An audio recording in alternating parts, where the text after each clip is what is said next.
É a quinta vez que a garçonete Cecília entra no cinema para assistir a Rosa Púrpura do Cairo. Ao fugir de uma rotina triste e descolorida, ela se apaixona pelo herói do filme, até que ele interrompe a cena, sai da tela e declara seu amor. Sonho e realidade estão definitivamente misturados.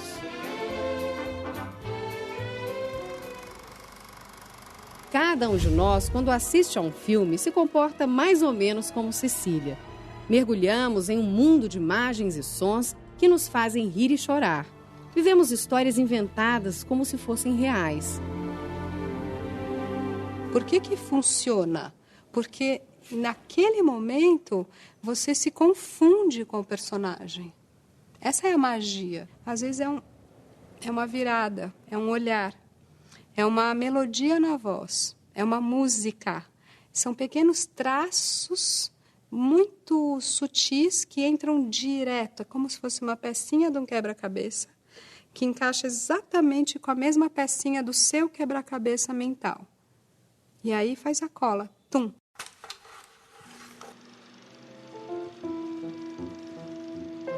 O cinema nasceu no fim do século XIX. A máquina que os irmãos Lumière construíram, o cinematógrafo, foi resultado de uma revolução tecnológica, ao lado de outras invenções da época, como o telefone e o automóvel. O aparelho captava e projetava imagens em movimento, uma reprodução da realidade mais perfeita do que a fotografia. A primeira vez que uma sessão foi exibida ao público foi em 1895. O mágico Georges Méliès encantou-se pelo equipamento. Começou a filmar histórias fantásticas, com cenários e truques extravagantes. Nem bem o século XX começou e já estavam lançados os dois caminhos que o cinema iria tomar. O cinema que recria fantasias com a ajuda de efeitos especiais, como o de Méliès, e o cinema que registra a vida e imita a realidade, como o dos Lumière. Um dos filmes deles, a chegada de um trem na estação de Ciotat, parecia tão real que causou verdadeiro pânico. A plateia tinha medo de ser esmagada pela locomotiva. Mas os Lumière acreditavam que a novidade logo deixaria de atrair as pessoas e decretaram: o cinematógrafo é uma invenção sem futuro.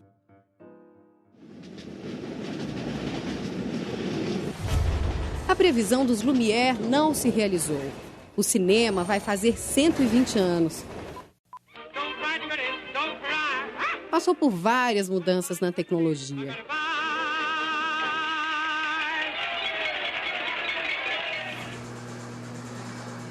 Hoje não precisamos nem entrar numa sala escura. Podemos ver filmes em casa, na televisão, no computador, no caminho para o trabalho, no celular.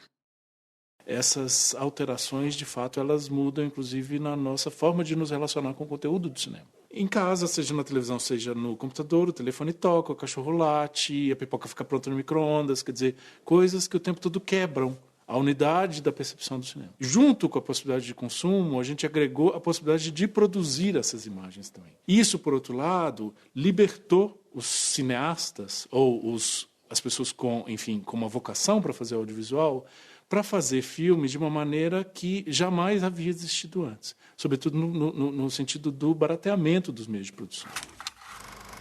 No início era bem diferente. Os pequenos filmes só eram mostrados em feiras de atrações, onde a população ia para se divertir com os museus de cera e os números de mágica. Uma diversão bem popular. Quem, pela primeira vez, chamou o cinema de arte foi o italiano Ricciotto Canudo, em 1911. Sétima arte, disse ele, com a vantagem de que o cinema absorveu outras artes. Entre o cinema e a literatura, é claro, são duas artes narrativas. Agora, o escritor se vale da palavra, né? Então, o escritor tem a possibilidade de descrever, né? Enquanto que o cineasta ele tem a propriedade, o cinema tem a propriedade de mostrar as coisas. Eu penso que mesmo em relação ao teatro a gente possa fazer esse tipo de aproximação e distanciamento. Quando a gente vai ao teatro, nós estamos sentados em um ponto determinado da plateia, observando uma ação que se desenrola à nossa frente. O cinema tem a propriedade de a câmera se deslocar e de tal maneira que o nosso olho também se desloca. Então, a hora ele está distante, observa uma paisagem, a hora ele se aproxima, observa um rosto. Em relação à pintura, a gente pode chamar atenção para essa objetividade cinematográfica na medida em que ambas são artes que trabalham com enquadramentos e ambas são artes da luz.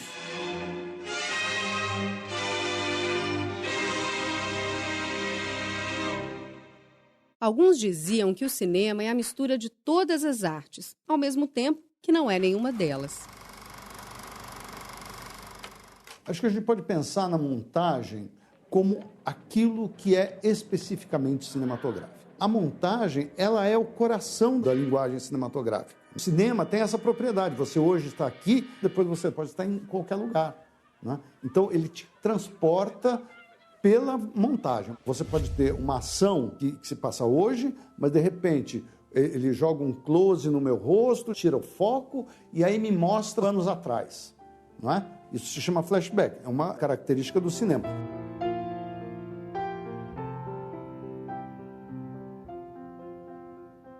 Procedimentos que hoje parecem naturais foram desenvolvidos aos poucos. O americano David Griffith é considerado um inovador. Foi um dos primeiros a mostrar um rosto bem de perto para expressar a emoção do personagem, ou destacar o detalhe de um objeto, ou fazer uma passagem do presente para o passado e vice-versa, usando um recurso como este, chamado fusão. O cinema nunca parou de se reinventar. Não foram apenas as inovações técnicas. A forma de narrar a história também varia. Existem até filmes em que o personagem conversa com o espectador. Why would you want to hear my story? Do we know each other? Do we like each other? Let me tell you right off, okay? I'm not a likable guy. Charm has never been a priority with me. And just so you know, this is not the feel-good movie of the year. So if you're one of those idiots who needs to feel good, go get yourself a foot massage. Mom, that man's talking to himself. Come on, Justin. Mas nada disso explica como o cinema sobreviveu durante tanto tempo. O cinema consegue sobreviver até hoje porque ele conseguiu, 100 anos atrás, se estruturar com base num tripé, que reúne produtores de filmes, aqueles que fazem filmes, exibidores, que são os donos das salas de cinema onde esses filmes são exibidos, e distribuidores, que fazem a ligação entre os produtores e os exibidores.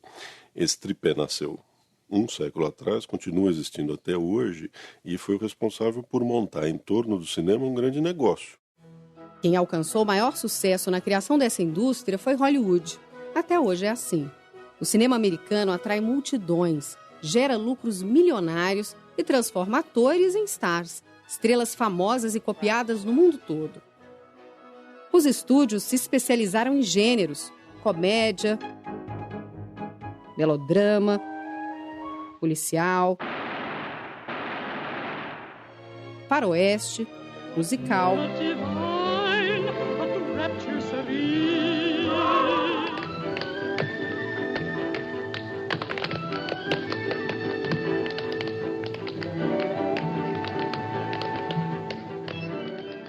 Hollywood descobriu muito cedo que o espectador de cinema busca, na verdade, reconhecimento. Por quê? Tem o ator de quem ele gosta, porque o gênero é um gênero que o atrai, né? E aqui a gente teria talvez os dois grandes elementos capazes de puxar público para as salas de cinema. Ao lado desse cinema, convive outro tipo de filme. Há diretores que preferem trabalhar com produções de custo menor, em que as equipes envolvidas podem colocar as suas ideias com mais liberdade e que atingem públicos mais reduzidos.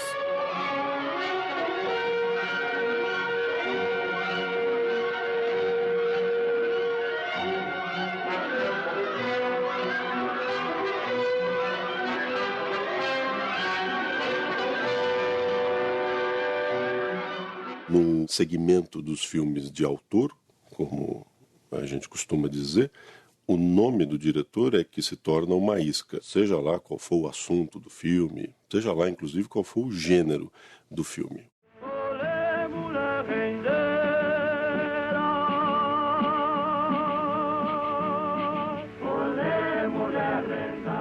O Brasil também embarcou na aventura de criar uma indústria de cinema. Construiu estúdios como Vera Cruz, em São Paulo, Atlântida e Cinédia, no Rio de Janeiro. Trouxe diretores de outros países. Teve atores famosos como Mazzaropi. Vamos, periquitinho, tirar sorte. Criou até um gênero próprio, a chanchada, que fez sucesso nos anos 50.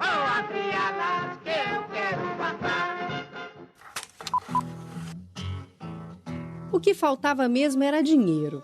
Foram produções menos caras que fizeram o cinema brasileiro ficar famoso em outros países. O diretor Glauber Rocha dizia: basta uma ideia na cabeça e uma câmera na mão. Se entrega, Corisco!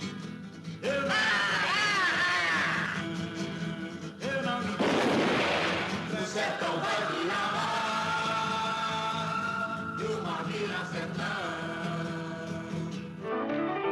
Esse pensamento existiu em vários países e criou um movimento, o cinema novo. Vem desse movimento a ideia de que o filme reflete o estilo e a visão de mundo de uma só pessoa, o diretor. Verdade? Certamente não. Como em qualquer indústria, o cinema é resultado do trabalho de muita gente. O set é o lugar preparado para rodar uma cena. Cada um faz o seu trabalho. Mas o filme começa muito antes que o diretor diga ação. 1, 2, ação! Eu sou procurado por um diretor com uma ideia. Ou seja, eu vou tentar pegar essa ideia e vou aumentar essa ideia, né? Num documento de 2 páginas no máximo, contextualizando essa ideia. Aí depois eu tenho outro documento que se chama argumento. Que eu vou pegar essas 2 páginas, vou abrir essa história e vou transformar num documento de 10 a 20 páginas. E depois desse argumento, que não tem diálogo e não tem sequência de cenas, eu vou transformar num roteiro. Você não faz nada sem um roteiro, né? Você não consegue fazer o orçamento para saber quanto esse filme vai custar, você não consegue imaginar quantos personagens você tem, quais as locações, qual a orientação do diretor, da produção. Tanto que no processo produtivo, a primeira figura que se tem é o roteiro. O roteiro é a alma de um filme. As roupas que os atores estão vestindo foram escolhidas pelo figurinista. Ele pesquisa o estilo, as cores, os tecidos usados na época em que se passa a história. O diretor de arte define cada detalhe do que aparece na cena. O diretor de fotografia é responsável pela imagem do filme. Eu sou o diretor de fotografia que tenho a concepção do filme, da imagem do filme como um todo. Determino como vai ser a cor. É dirigir o olhar do espectador, fazer com que o espectador olhe a cada momento para um determinado lugar, colocando uma região mais luminosa, né? Criando contrastes. Agora, eu tenho toda uma equipe comigo. Eu tenho o operador da câmera, eu tenho o primeiro assistente, que é o cara que faz o foco, que é uma coisa fundamental. Aí tem o eletricista, o chefe eletricista, que é o cara que arregimenta todo o equipamento de iluminação necessária. Então, é uma atividade múltipla. Equipamentos modernos ajudam a gravar o som com mais qualidade. Mas é preciso escolher o microfone dependendo do lugar onde se vai gravar. Regular de acordo com a voz do ator, ter certeza de que o espectador vai ouvir todos os ruídos que fazem parte da história. Assim que o roteiro está mais ou menos pronto, o ideal é se reunir com o diretor, com o roteirista e tentar ouvir o filme. Quer dizer, você lê o roteiro e perceber, essa cena, será que ela pode ser contada só com som? Ou quais os sons que podem fazer parte desse ambiente, mesmo que a gente não esteja vendo. Será que tem um cachorro latindo ali do lado? Tem uma obra no vizinho que pode ajudar a gente a contar a história? Mostrar os bastidores de uma filmagem foi o tema de A Noite Americana, filme do diretor François Truffaut. Ele revela como se grava uma cena vista do alto dessa máquina, a grua. Como a câmera acompanha o andar do personagem, com um recurso chamado traveling. Como se faz uma cena com chuva ou com neve. É como se o espectador estivesse onde nunca costuma estar. Atrás da câmera.